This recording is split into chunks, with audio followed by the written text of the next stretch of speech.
बातमी येते दानवेंनी केलेल्या वादग्रस्त वक्तव्यानंतर उमटलेल्या या सगळ्या प्रतिक्रियांची। तूर खरेदी संदर्भात रावसाहेब दानवेंनी केलेल्या वादग्रस्त विधानावरून डोंबिवलीमध्ये भाजप शिवसेना आमने-सामने उभी ठाकली आहे। डोंबिवलीमध्ये शिवसेनेने रावसाहेब दानवेंच्या पुतळ्याची थेट गाढवावरून भिंड काढत जोडे मारो आंदोलन केलं। शिवसेनेच्या या आंदोलनाच्या निषेधार्थ भाजपने सामनाची होळी केली। तसंच शिवसेनेचे शहर प्रमुख भाऊ चौधरींच्या चेहऱ्याला काळं फासण्याचाही प्रयत्न करण्यात आलाय। याशिवाय मुख्यमंत्र्यांच्या कानाखाली मारा असं विधान करणारे काँग्रेसचे प्रवक्ते मधू चव्हाण यांचा पुतळा भाजपने जाळला। लोकशाही मार्गाने आंदोलन करायला सगळ्यांना मुभा असते। त्याप्रमाणे आमच्या लोकांनी आंदोलन केलं तर भाजपच्या लोकांनी आंदोलन करायला पाहिजे होतं लोकशाही मार्गाने। परंतु लोकशाही मार्ग सोडून ठोकशाही मार्गाने या ठिकाणी शहर प्रमुखावर प्राणघातक हल्ला करण्याचं काम या ठिकाणी केलेलं आहे। त्याचा मी सर्वप्रथम निषेध करतो। आणि हे भांडण पक्षाचं नसून एक गुन्हेगारी प्रवृत्तीचा माणूस ज्यांनी पोलिसांवर हल्ला केलेला आहे त्याला पोलीस पाठीशी किंवा आणखी कोणी पाठीशी घालत असेल तर हे दुर्दैव आहे। जे गुन्हेगार आहेत ते कुठल्याही पक्षाचे असू द्या त्यांच्यावर कठोर कारवाई झाली पाहिजे। त्यांना कायद्याचा पोलिसाचा धाक असला पाहिजे, जरब असली पाहिजे असं माझं मत आहे। मी कार्यकर्त्यांबद्दल अपशब्द वापरला, शेतकऱ्यांबद्दल नाही असा दावा भाजपचे प्रदेशाध्यक्ष रावसाहेब दानवेंनी केलाय। शेतकऱ्यांची मनं जर दुखावली असतील तर दिलगिरी व्यक्त करतो असं म्हणत त्यांनी सशर्त माफी मागितली आहे। त्यामुळे झालेल्या चुकीबद्दल दानवे माफी मागतात की उपकार करतात असा प्रश्न विचारला जातोय। जालन्यामध्ये कार्यकर्त्यांशी बोलताना रावसाहेब दानवे यांनी शेतकऱ्यांच्या जखमेवरती मीठ चोळलं होतं। कापसाला, तुरीला, डाळीला भाव नाही अशी गाणी बंद करा असं दानवे म्हणाले होते। एवढंच नाही तर यावेळी दानवेंनी असंसदीय भाषेचा वापर केला।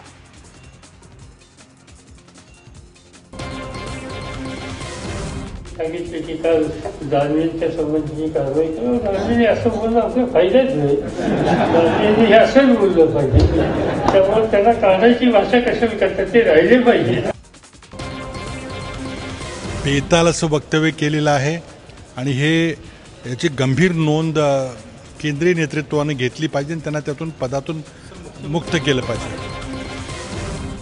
ठाणे महानगरपालिकेचे उपायुक्त संदीप माळवी यांना काल फेरीवाल्यांकडून मारहाण झाल्यानंतर आज स्वतः ठाणे महानगरपालिकेचे आयुक्त संजीव जयस्वाल हे कारवाईसाठी रस्त्यावर उतरले। यावेळी ठाणेकरांना संजीव जयस्वाल यांचा आक्रमकपणा पाहायला मिळाला।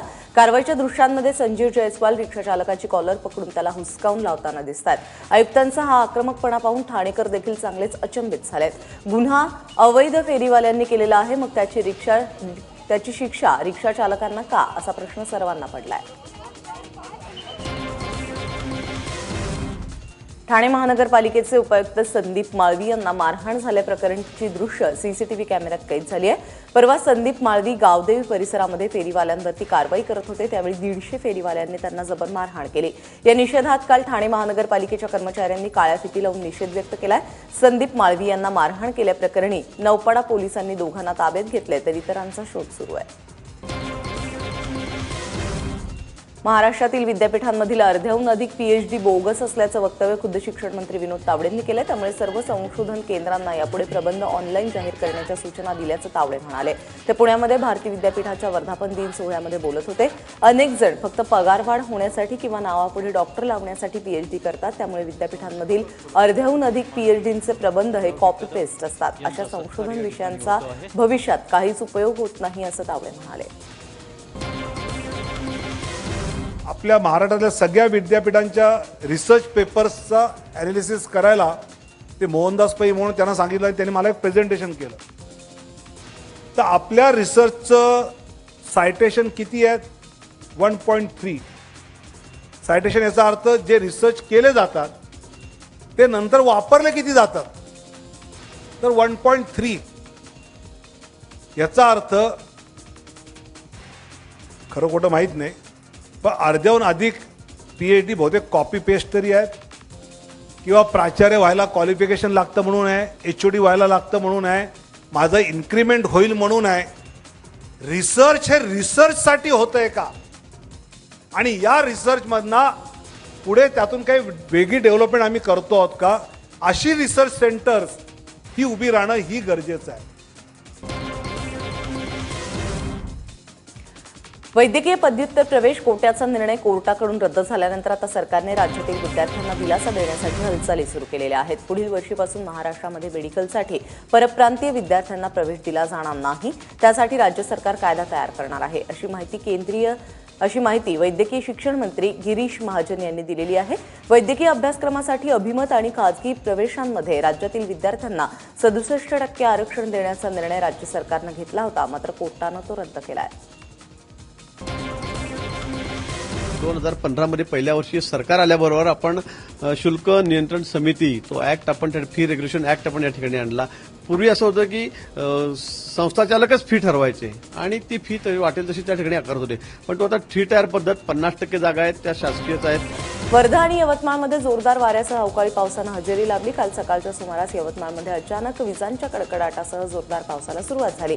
यामध्ये किटा गावामध्ये वीज पडून एकाचा मृत्यू झालाय, तर तिवसा आणि टपालहेटी गावामध्ये जोरदार वाऱ्यानं घरांची पडझड झाली आहे। लोकांचे यामुळे मोठं नुकसान झालंय, तर वर्ध्यातील पुलगाव, आर्वी तालुक्यातील काही भागांमध्ये जोरदार वाऱ्यासह झालेल्या पावसाने वातावरणामध्ये सुखद गारवा निर्माण झालाय।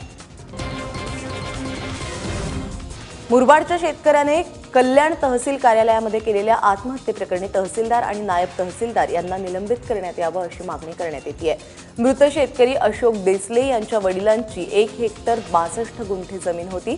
वडिलांच्या निधनानंतर ही जमीन देसले आणि त्यांच्या भावाला मिळणं अपेक्षित असताना ती चुलत भावाच्या नावावरती करण्यात आली। यामध्ये भ्रष्टाचार झाल्याचा आरोप करत देसले गेल्या वर्षभरापासून तहसील सर्जेराव म्हस्के पाटील आणि नायब तहसीलदार अजय पाटील यांच्याकडे चक्रा मारत होते।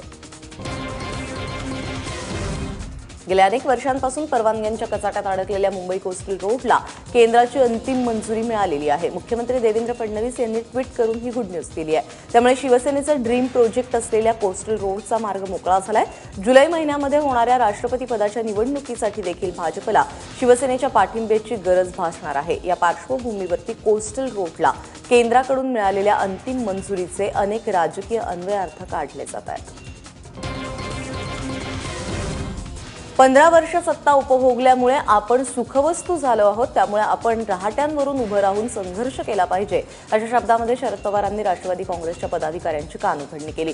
पक्षाची पुढची रूपरेषा ठरवण्यासाठी मुंबईच्या यशवंतराव चव्हाण सेंटरमध्ये राष्ट्रवादी काँग्रेसने मेळाव्याचं आयोजन केलं होतं। या मेळाव्यात बोलताना शरद पवारांनी संघर्ष यात्रेवरती टीका करणाऱ्या नारायण राणेंना टोला हाणलाय।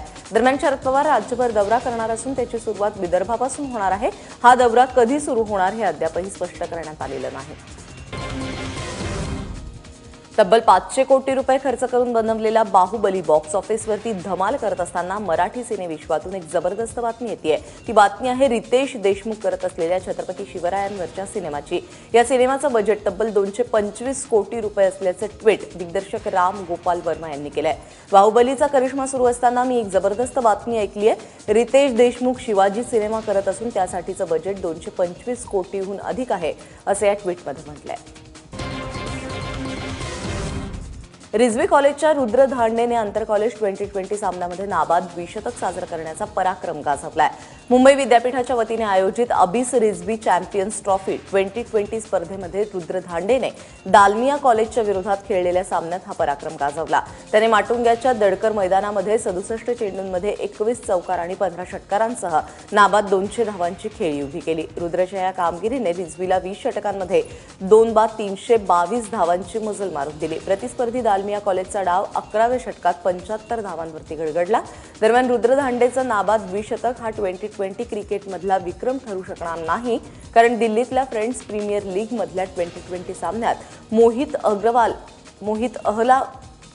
मोहित अहलावत या नावाच्या फलंदाजाने नाबाद 300 धावांची खेळी केली होती।